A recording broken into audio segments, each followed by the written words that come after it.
I just need this jury to be clear on why, at the end of the day, the shooter was not outside. Because we don't have the blood evidence and the trajectory to line up with somebody being outside of the car. We are 4 weeks into the YNW Melly murder trial, and the prosecutors have finally brought in experts who portrayed Melly in a bad light, hoping to up the score. Now there's no trial this week because they needed a break, and probably because Independence is on the 4th, which is Tuesday, and they need a break, which they usually take on Friday, so it would have been a 3-day week. Last week they brought in an undercover cop who was gang affiliated, of course, and since then he had to remove his mask due to the 6th Amendment, the Confrontation Clause. Now the Confrontation Clause states, in all criminal prosecutions, the accused shall enjoy the right to a speedy and public trial by an impartial jury of the state and the district, where they must be confronted with the witness against them, meaning obviously him having a mask saying crucial information that can indict him and make him go to jail for life isn't fair. He must see who's putting this information against him and who could be, the downfall of his faith. We've seen the undercover cop, the medical examiner, the gun shooting expert Chris Williams, which we will revisit right now. The reconstructive of the shooting, led by Sergeant Chris Williams, was one of the most damning evidence put against Melly because he firmly said it with conviction it was not a drive-by and it was only one shooter. So death investigations is to determine what you're looking at when you see a deceased body. I always like to say that the body's the biggest rat on the planet. It will, if you know what you're looking for, you'll be able to determine what happened.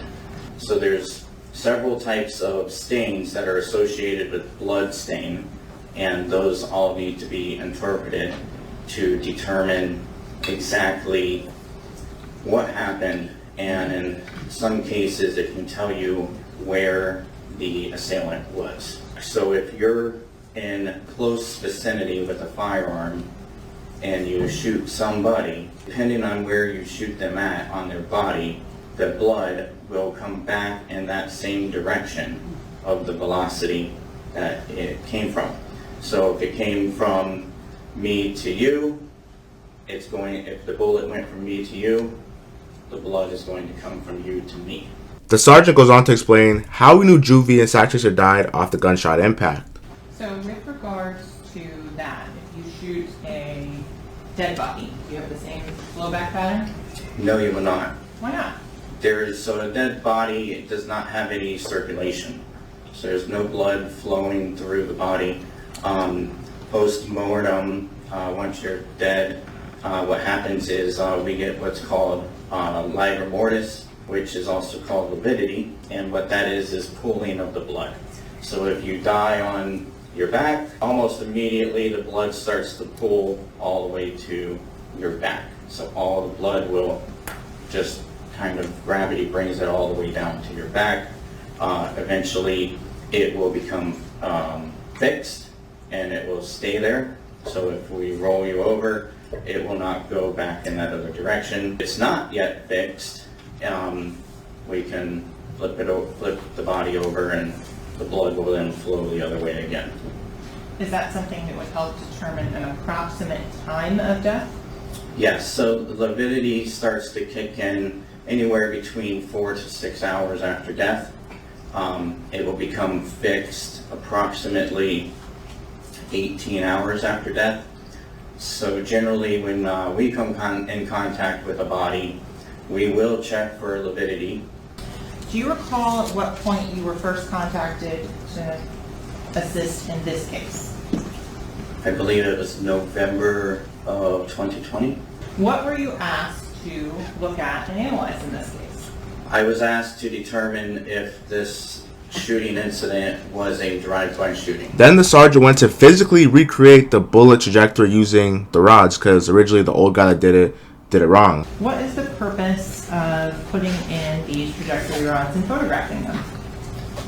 The purpose of putting them in is, number one, to create a trajectory. Number two is for demonstrative purposes to show where the projectiles, how the projectiles entered into the vehicle. They don't necessarily just where the ends of the projectiles are. Do not necessarily reflect where a shooter was standing. However, they just reflect where the trajectory or the angle into the vehicle is. You would start with the inserting the trajectory rod, and you would follow, you don't just shove it in, you actually gently follow the flight path of the projectile until it reaches terminal, and then you stop. So if you could explain to the ladies and gentlemen of the jury, when you're looking at the vertical angle, what part of it are you measuring? So I would measure from the ground to the actual strike mark. That would be a measurement that I would need. The ground to the tip of the rod, and then the length of the rod that is sticking out from the projectile hole. That all gets put into fancy math, and it produces an angle. As expected, obviously, they wanted to show where Melly was sitting in the car, which was on the driver's left-hand side, obviously, so behind the driver. And then they want to show how, obviously, since this car is old and it's evidence, there's just blood on it because they can't touch it. Bro, it's just like deteriorating blood from like 5 years ago. It's just like a whole new organism has formed from it, and it just looks disgusting. The seals have now been broken. What are you documenting in this photo? This would be the driver's side rear door. There's some gray substance here. Can you describe to the ladies and gentlemen of the jury what happens to blood after it sits for 5 years? Blood begins to break down after time, and actually it has bacteria, or if you will, has organisms that begin to break it down. DNA is in there, obviously, so it actually begins to eat itself, if you will, and that's essentially what is left behind. And what was the inside width at shoulder height of the vehicle? 51 inches. Why do you measure and document all of these measurements on the Jeep?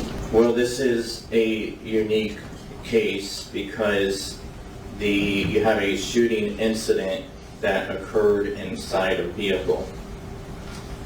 And because it did, we can use these measurements to determine particular investigative leads, such as where a shooter could be and a distance of the end of the barrel of the firearm. One thing that's been consistent with the medical examiner and the gun reconstructive expert is they both said that Zach Chaser, the person who's in the front passenger seat, of course, was asleep based off the angle the bullet entered from the back of the scalp or the back of the skull and left the scalp. Well, it's unusual to have the blowback on the headliner, so of course, and for this shooting incident, we would want to identify where that blood came from. So that's why it was sent to the lab to determine whose blood it was. And was that determination made? It was. Okay. And whose blood was that? That was the front seat passenger's blood. In terms of the location and the pattern, what does that tell you about the orientation of the front seat passenger's head at the time of the shooting? The front seat passenger's head was actually down, almost as if he was sleeping, so it was down, leaning on the right at an angle. Then again, the sergeant gave a very confirming answer as he spoke with conviction, talking about what probably happened when they were in the car, leading to the death, and of course why he knows it was in close proximity. Had to have gone through, where that projectile would have had to have exited that vehicle. It would have exited through the front passenger window. How can you say that?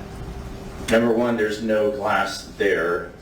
However, most importantly, is the projectile entered in the back of his skull and exited through the front of his skull with his head at a resting angle. So, can I get up? Please, that would help and assist you. So this resting angle in this seat, you have the projectile coming in, exiting through the top of the skull, and then continuing through the windshield. You said windshield. Or, I'm sorry, the window. Can you say that it was at the top of the window, or the bottom of the window, the middle of the window? I cannot. So based on that projectile and the blowback, you can make what opinions? So based on this projectile, the blowback is indicative of a firearm being in close vicinity of the head. The head is something that bleeds profusely when it's pierced. If you've ever fallen on stairs or hit your head, it bleeds like no tomorrow. Because the projectile entered in right below the skull, the blowback ended up coming in the direction of, as I was speaking earlier about the hose, in the direction that it came from. Can you say it was a certain distance away with specificity? I can give a range. Christopher Thomas was already deceased when these rounds were coming into the back of the vehicle, because Christopher Thomas was what we would call crumbling.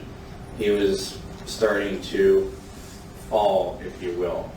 And on top of that, I know that he was already deceased because the back of his back, essentially, the rounds that are in his back, have no blood in them, which means that there's no circulation.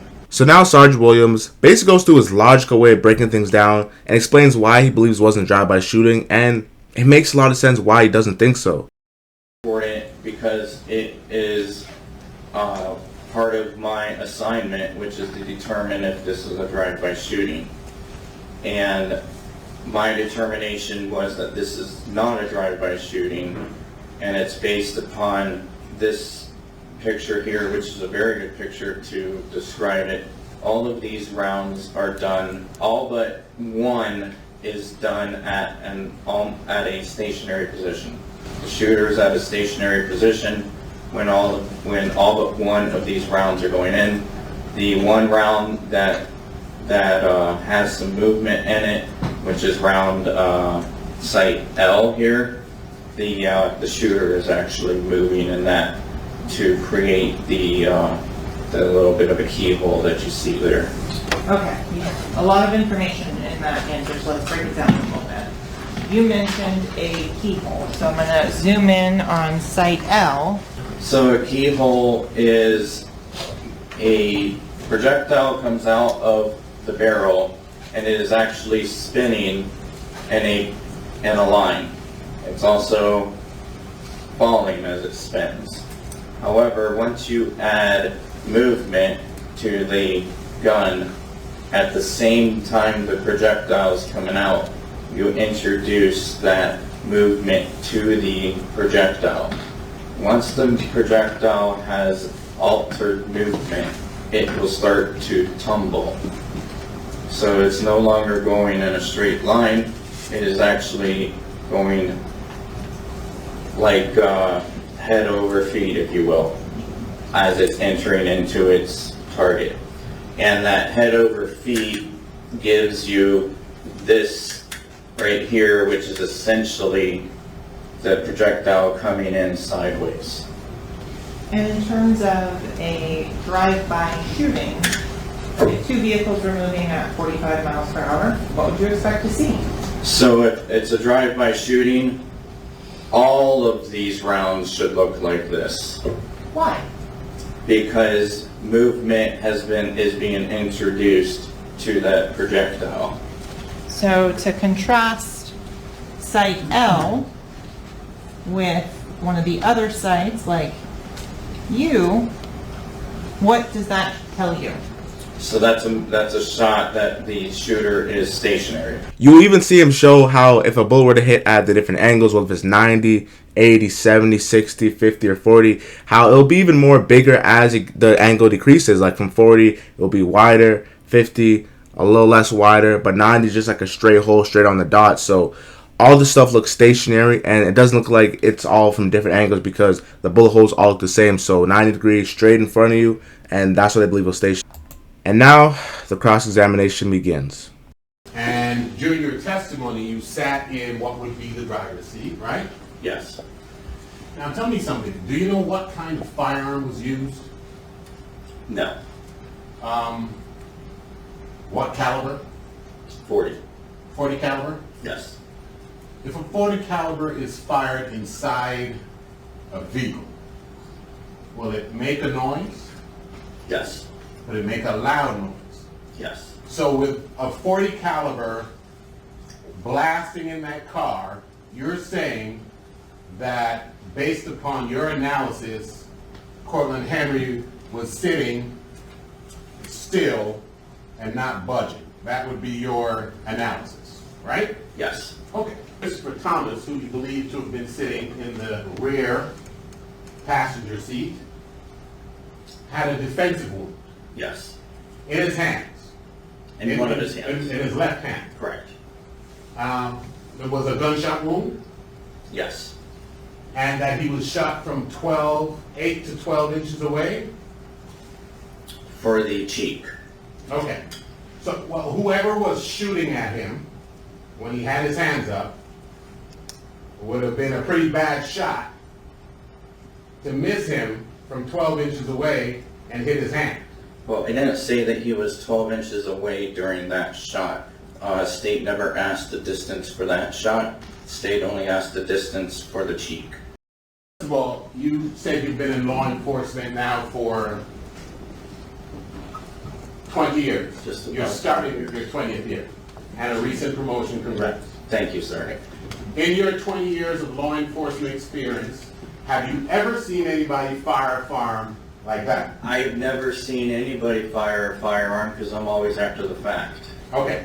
Well, you've indicated to this jury that in your experience, you go to the range with your fellow officers and practice shooting like what we're seeing. Yes, that's close quarter shooting. Okay. And when you say close quarter shooting, you're not talking about somebody holding a firearm in front of them. You're talking about one to the direct side in the way that you have positioned those gentlemen inside that vehicle in your demonstrative shot 6719. Can you I just need this jury to be clear on why, at the end of the day, the shooter was not outside. Because we don't have the blood evidence and the trajectory to line up with somebody being outside of the car. I don't know where they found this expert from. Well, actually, it's the Myanmar Police Department, but this expert might be the prosecution's only reason why they might win this case, because they've been losing for the past 3 weeks, and him coming on the stand and actually speaking with conviction, know what he's talking about, and the medical examiner basically saying the same thing, but it's not with as much background because she doesn't work with guns, really portrays Melly not in the best light, of course. They're trying to argue that the phone wasn't his, and they continue to argue that, of course. But the bullet trajectory, him saying that was stationary, meaning that, like, they weren't moving. Usually you drive by, the bullets will be scattered because you're driving by, like, you speed off and people come near you. And his whole argument of how he's breaking it down, he seemed pretty calm and, like, he knew what he was talking about. Like, he wasn't trying to, like, exaggerate. And he just knew based off dealing with this type of material for so long, man. We covering more content. Jared is starting going up. Appreciate you guys rocking with me. I'm gone.